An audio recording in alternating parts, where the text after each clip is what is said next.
Si on veut maintenir notre sport, il se doit d'être aussi novateur et de pouvoir apporter. Il faut y aller, on doit y aller. C'est une petite révolution qui va avoir lieu aujourd'hui dans le monde du rallye raid. L'un des nombreux projets de la Green Corp Connection du pilote de Dakar, Gerlin Chechrit, a été lancé il y a 2 ans environ. Tout a commencé avec une voiture entièrement électrique qui devrait à l'avenir être alimentée par de l'hydrogène.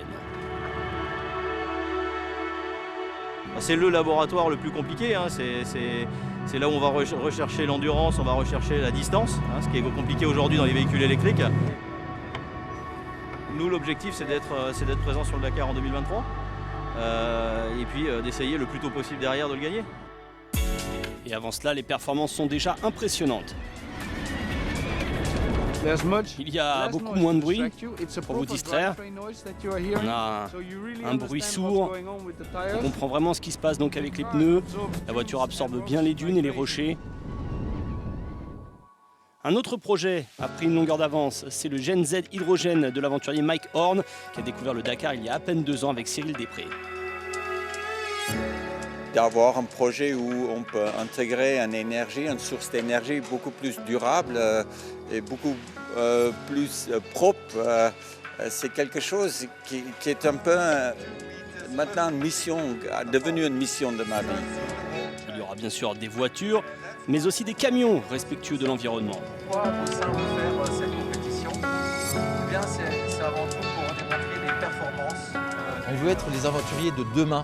Et bien sûr, le Dakar est un excellent terrain de jeu pour expérimenter et dès l'année prochaine, montrer des applications en véhicules lourds en hydrogène. Fin 2020, on a révélé que Audi découvrirait bientôt le Dakar et leur première participation sera également verte.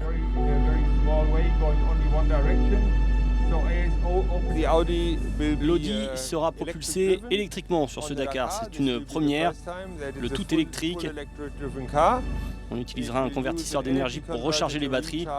On pourra faire 600 km sans s'arrêter.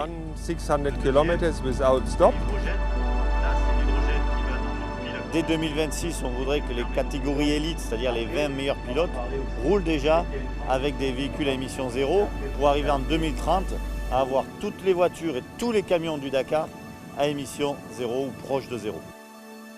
L'avenir du Dakar est donc vert, l'avenir du Dakar est radieux.